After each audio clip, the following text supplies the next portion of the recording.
नमस्ते छात्रों, आज हम पद्य पाठ 5 गुरुवाणी यह काव्य, इसमें भाग 2 हम देखने वाले हैं। पहले भाग में हमने पहले 2 चरण देखे हैं। उसके बाद आज के इस वीडियो में गुरुवाणी भाग 2 में आगे के जो पद है वह हम देखने वाले हैं कवि गुरु नानक जी।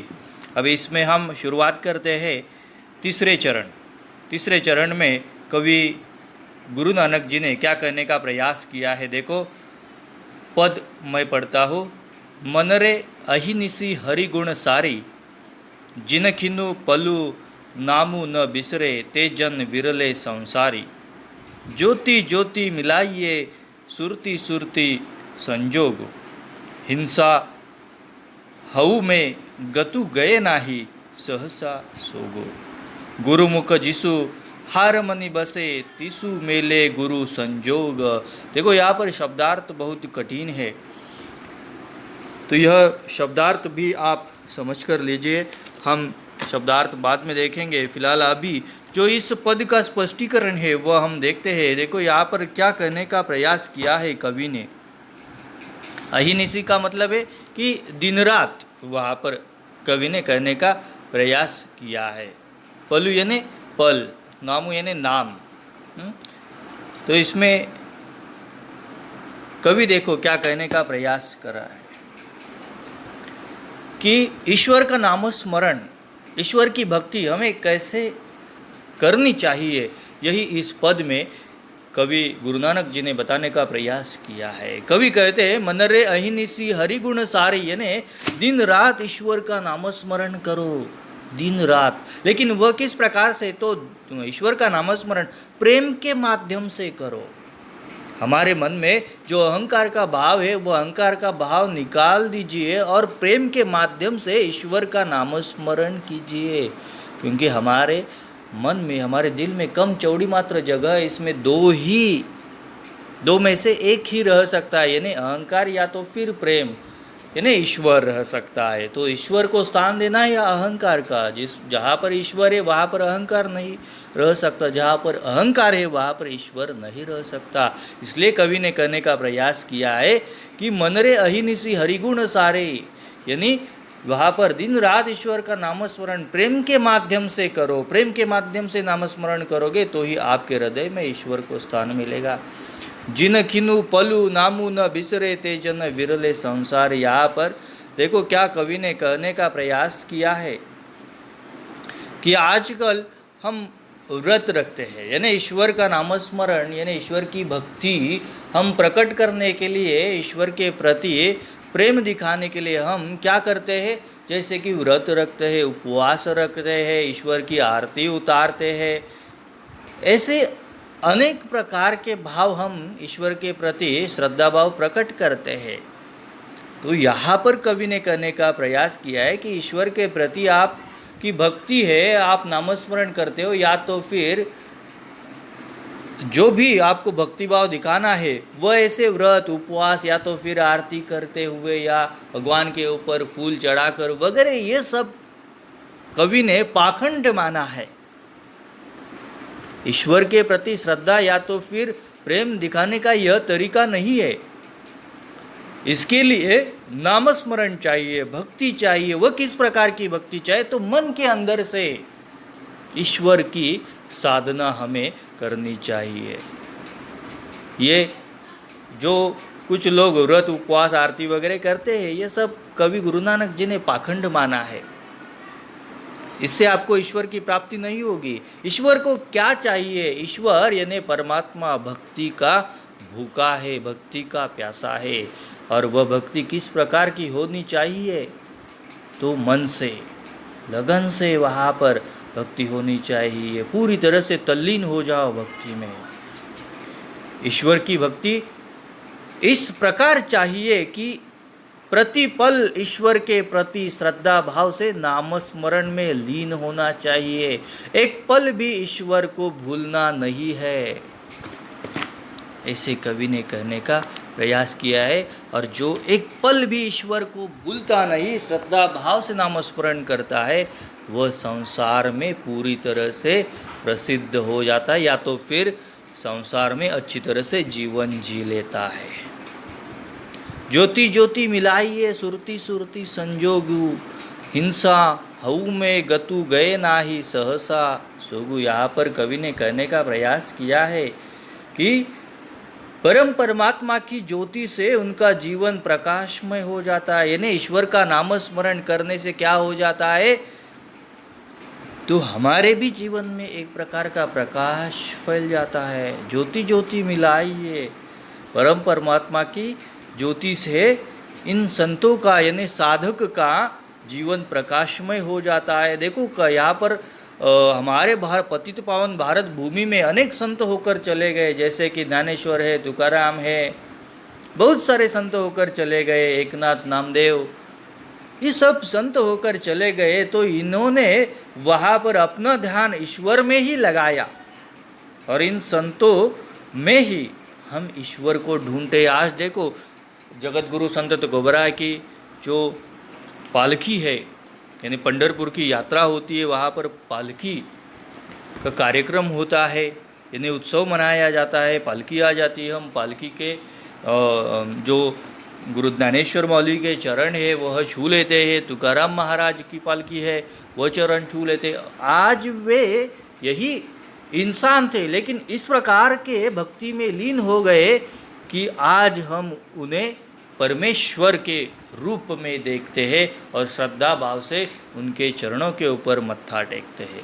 ऐसी भक्ति हमें करनी है, रसीली भक्ति हमें करनी है, तो ही वहाँ पर परम परमात्मा की ज्योति से इन साधक का, इन संतों का जीवन प्रकाशमय हो जाता है। लेकिन इस प्रकार से तो हमें भक्ति कैसे करनी है, लीन होकर, पूरी तरह से तल्लीन होकर हमें भक्ति करनी है। जिन लोगों का मैं यानी अहंकार नहीं गया, उनको प्रभु के दर्शन कभी नहीं होते। हिंसा मतलब जिनके अंदर यहाँ पर एक प्रकार की हिंसा है, मतलब अहंकार है कि मैं, मेरे सिवा और कोई नहीं, ये जो गर्व है, ऐसे लोगों को कभी भी ईश्वर की प्राप्ति नहीं होती। जिनके मन में, मुख में केवल ईश्वर बसा है, उन्हें ही ईश्वर मिलता है। ईश्वर किसे मिलता है, तो सिर्फ गुरु मुख जिसु हार मनी बसे, तिसु मेले गुरु संजोग। जिसके मुख में सिर्फ गुरु बसा है, गुरु का नामस्मरण जो करता है, ईश्वर का नामस्मरण जो करता है, उसे ही ईश्वर मिलता है। यानी आपको गुरु के मार्गदर्शन लेने हैं और गुरु के मार्गदर्शन के आधार पर आपको अपने जीवन में सफलता अवश्य हासिल होगी। ईश्वर का नामस्मरण करना है, किस प्रकार से करना है, पूरे तल्लीन होकर करना है। ऐसे यहाँ पर कवि ने कहने का प्रयास किया है पहले चरण में, तो ईश्वर तीसरे चरण में तो वहाँ पर ईश्वर की भक्ति कैसे करें यही पर बताने का प्रयास किया है। चलो आगे चलते हैं। दूसरा पद 4 नंबर पद हम देखते हैं। चौथे पद में देखो क्या कहने का प्रयास किया है। तेरी गति मिति तू ही जाने, क्या को आखी वखाणे। एक एक शब्द, एक एक पंक्ति आप समझ कर लीजिए, अर्थ इसके बहुत गहराई में है। तेरी गति मिति तू ही जाने, क्या को आखी वखाणे। तू आपे गुप्ता आपे प्रकटू, आपे सब रंग भाणे। साधक सिद्ध गुरु वहु, चेले खोजत फिरही फरमाणे। समहि बधु पाई इह, भिक्षा तेरे दर्शन कऊ कुरवाणे। उसी की प्रभु खेल रचाया, गुरुमुख सोभी हुई। नानक सब जुग आपे वरते, दूजा और न कोई। यहाँ पर देखो कवि गुरु नानक जी ने क्या अत्यंत सुंदर शब्दों में यहाँ पर भाव प्रकट करने का प्रयास किया है कि यहाँ पर कवि ने कहने का प्रयास किया है कि ईश्वर की श्रेष्ठता, ईश्वर को अगर पाना है तो किस प्रकार से पा सकते हो, लेकिन उसके लिए ईश्वर की हमारे जो मन में एक श्रेष्ठता है, वह श्रेष्ठता हम जितनी समझते हैं उसके आगे उसकी कोई परम सीमा नहीं है। इतना ईश्वर यानी भगवान श्रेष्ठ है, महान है, इसलिए उसे परमात्मा ऐसे संबोधा जाता है। तेरी गति मिति तू ही जाने, क्या को आँखी वखाणे। इसका मतलब है, कवि ने कहने का प्रयास किया है कि तेरी गति मति, गति यानी अवस्था, मति यानी मिति, मिति यानी जीवन, यहाँ पर कहने का प्रयास किया है कि तेरी गति मिति यानी गति यानी अवस्था, तेरा जीवन तू ही जाने, केवल तुम ही जानते हो। तुम स्वयं प्रकट और अप्रकट हो, तुम्हारे अनेक रंग है, संपूर्ण विश्व तुम्हारा ही है। तुम्हें पाने के लिए साधक यानी भक्त हर जगह खोजते रहते हैं। कोई मंदिर में जाता है, कोई मस्जिद में जाता है, कोई गुरुद्वारा जाता है, कोई गिरजाघर में जाता है और वहाँ पर अपने भक्तिभाव प्रकट करता है। यानी साधक कहाँ कहाँ तुझे ढूंढने का प्रयास करता है, लेकिन तेरी अवस्था, तेरा जीवन, तेरी श्रेष्ठता सिर्फ तुम ही जानते हो। इसलिए मनुष्य हे ईश्वर तुम्हें वह परमात्मा के रूप में संबोधता है। कवि यहाँ पर कहने का प्रयास करते हैं कि ईश्वर की श्रेष्ठता हम जैसा साधारण व्यक्ति नहीं जान सकता। उसके लिए वहाँ पर संत यानी एक प्रकार का, इस प्रकार का साधक हमें बनना पड़ेगा कि सिर्फ भक्ति और भक्ति में लीन होना है प्रेम भाव से, और वह गुरु के मार्गदर्शन के सिवा हम ईश्वर की प्राप्ति हमें नहीं हो सकती, हम ईश्वर को नहीं देख सकते। तो कवि कहने का प्रयास कर रहा है कि तू है भगवान है ईश्वर, तू ही प्रकट है, तू ही अप्रकट है, और तेरे अनेक रंग है, इस सृष्टि में अनगिनत रंग तेरे हैं।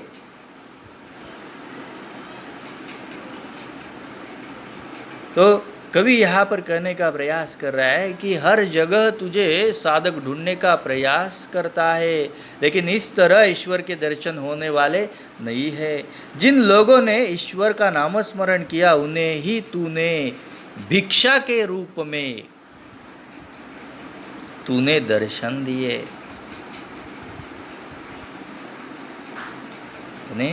कवि क्या कहने का प्रयास किया करते हैं कि मस्जिद, मंदिर, ये सब जो है यहाँ पर हम जाते हैं, श्रद्धा भाव दिखाते हैं, लेकिन इससे ईश्वर की प्राप्ति होने वाली नहीं है। हर जगह खोजता है, खोजत फिरहि कर्म परमाणे, हर जगह खोजता है, लेकिन ईश्वर की प्राप्ति नहीं होती है। तो ईश्वर की प्राप्ति कैसे होती है? समय ही बधु पाई, यह भिक्षा तेरे दर्शन कऊ कुरवाणे। जिन लोगों ने ईश्वर का नामस्मरण सच्चे मन से, लगन से, प्रेम से किया, उन्हें ही हे ईश्वर तूने भिक्षा के रूप में तूने दर्शन दिया, ऐसे कवि कहने का प्रयास कर रहे। तुम्हारे इस संसार के खेल को सिर्फ सद्गुरु ही जान सकता है। तुम्हारे इस संसार में केवल तुम ही युग युग में रहते हो। युग युग से ये ईश्वर का नामस्मरण और ईश्वर की भक्ति और ईश्वर के रूप, ईश्वर की जो साधना है ये युग युग से चली आ रही है। यानी युग युग से ईश्वर की श्रेष्ठता इस चराचर में विलीन है। इसलिए कवि कह रहे हैं कि नानक भी तुम्हारे युग में जीते हैं। यानी कवि खुद गुरु नानक जी कह रहे हैं कि मैं भी तुम्हारे इसी युग में जीता हूँ, तुम्हारे सिवा मेरा और कोई नहीं है। नानक सब जुगा आपे वरते, दूजा और न कोई। यानी नानक भी यानी गुरु नानक जी भी तुम्हारे युग में ही जीते हैं, ऐसे कवि ने यहाँ पर कहने का प्रयास किया है। यानी इस चौथे चरण में कवि ने ईश्वर की श्रेष्ठता, महानता हमें बताने का प्रयास किया है, और ईश्वर की प्राप्ति कैसे हो सकती है, और ईश्वर अपने दर्शन किन्हें देता है, तो प्रेम के माध्यम से भक्ति करने वाले को ही ईश्वर भिक्षा के माध्यम से अपने दर्शन कराता है, भिक्षा देता है, अपने दर्शन की एक प्रकार की भिक्षा देता है। लेकिन उसके लिए सच्चे मगन और लगन से भक्ति रसीली होनी चाहिए। हम देखते हैं 5 नंबर, देखो अब 5वें चरण में देखो क्या कहने का प्रयास किया है। भगवान की आरती युगों युगों से चली आ रही है। ये आरती हम जिस प्रकार से हमारे घर में हम भगवान की आरती करते हैं, थाल लेकर उस थाल में हल्दी होता है, कुमकुम होता है,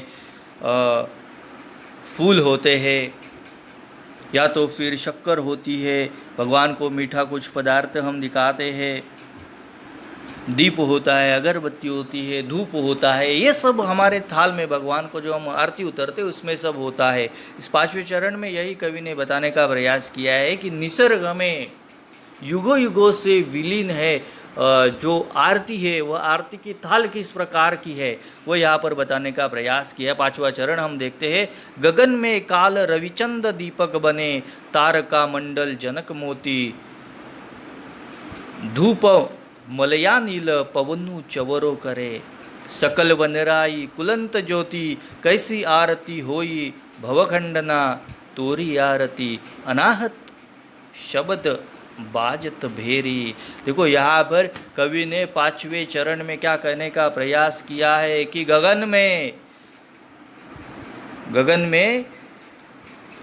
वहाँ पर रविचंद दीपक बने, यानी कितने कालों से, युगों युगों से वहाँ पर गगन में ईश्वर की आरती हो रही है। थाल है, उस थाल में रवि और चंद के दीपक बने हुए हैं।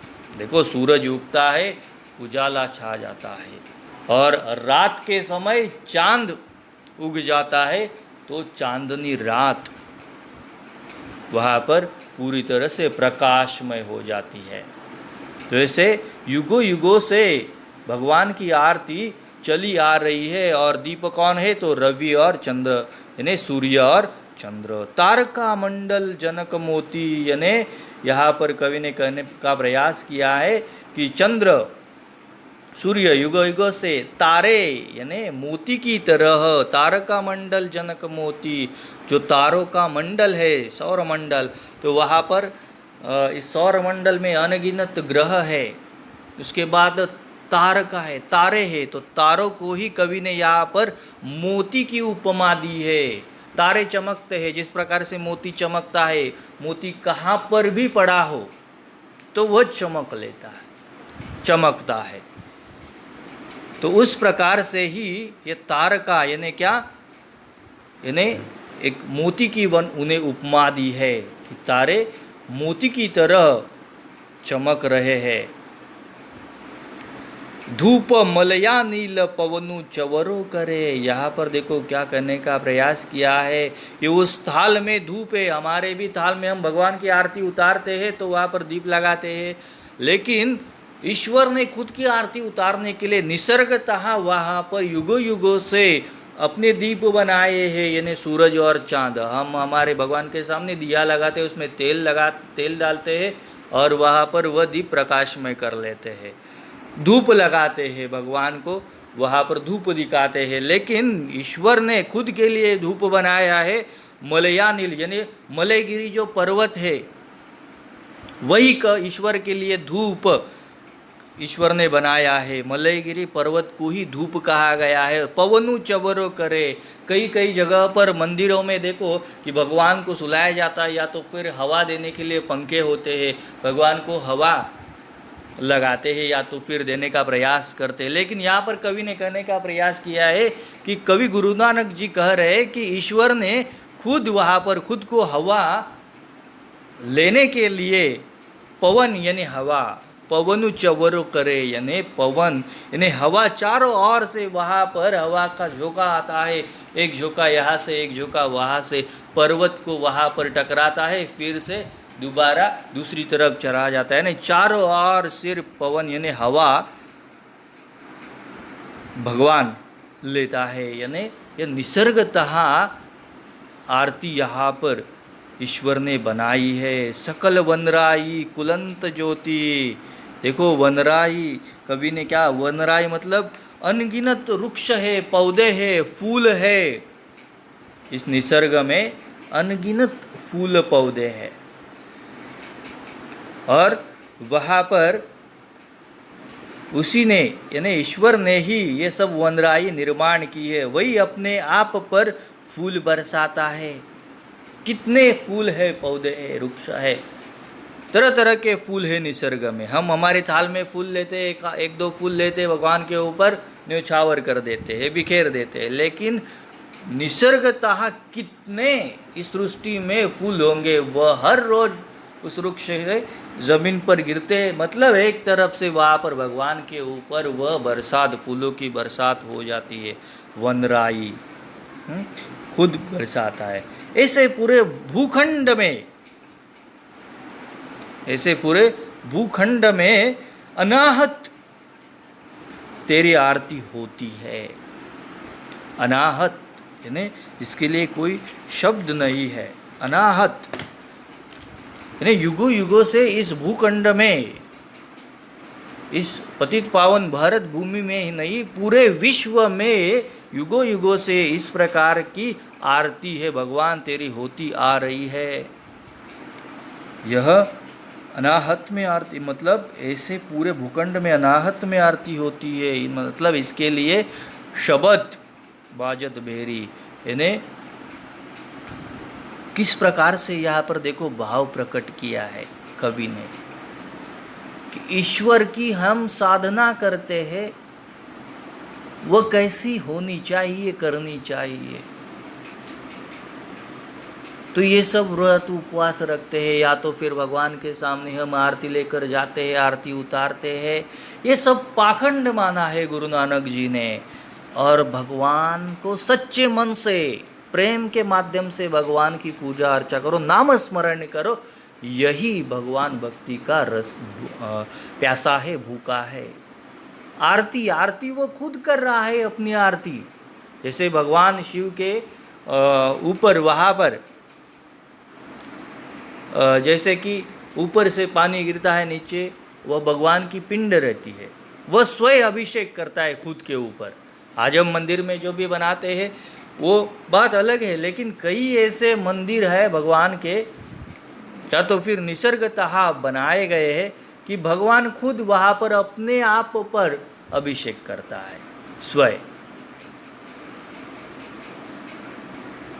तो उस प्रकार से यहाँ पर कवि गुरु नानक जी ने यही बताने का प्रयास किया है कि आप भगवान को क्या चाहिए, तो पैसे रुपए ये सब जो दान हम करते हैं, रुपए देते हैं या तो फिर सोना चांदी देते हैं, आरती उतारते, इसका भगवान भूखा नहीं है। भगवान प्रेम के माध्यम से आप उसका नामस्मरण करो, तल्लीन हो जाओ, इसका ही भगवान भूखा है।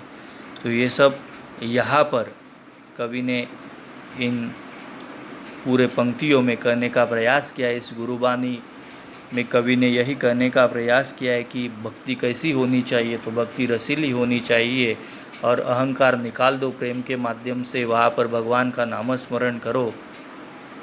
ऐसे कवि ने कहने का प्रयास किया है। जो शब्दार्थ है वो यहाँ पर मैंने दिए हैं। बुआड़ यानी बुआई करना, सऊ यानी ईश्वर, मसी यानी स्याही, चित्तू यानी चित्त, अहिनेसी यानी दिन रात, बिसरे यानी भूले, गुप्तता यानी अप्रकट,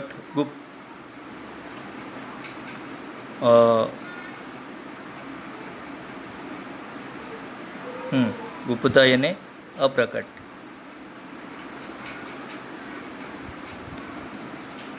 फिर से वहाँ पर वह आगे गुप्त आया है, कोई बात नहीं। गुप्त यानी जुग, जुग यानी युग, सकल संपूर्ण भेरी बड़ा ढोल। ऐसे वहाँ पर कवि ने ये अत्यंत कठिन शब्द भी यहाँ पर दिए हुए हैं। पूरे काव्य में कठिन शब्द है, आप समझ कर लीजिए। और वहाँ पर जो भी स्वाध्याय है, अगले वीडियो में हम स्वाध्याय देखेंगे। धन्यवाद।